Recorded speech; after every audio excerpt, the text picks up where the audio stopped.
nice thing that I do want to point out is that even if you're thinking of like, oh, darn, I had to probably set up this rule as well, and you're thinking of that way after the fact, that's fine. Like, you can make these changes once the sync is already running. So imagine you're just letting the sync run in the default vanilla setup, because this you get these two rules for free.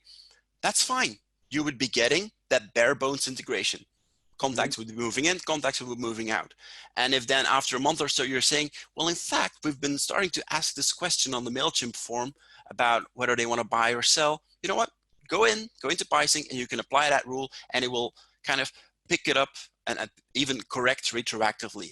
It's like this living and breathing thing. That's actually different from, say, something like Zapier, right? Where you constantly have to be thinking of, okay, I'm procedurally setting up this scenario where if this happens, then this should happen.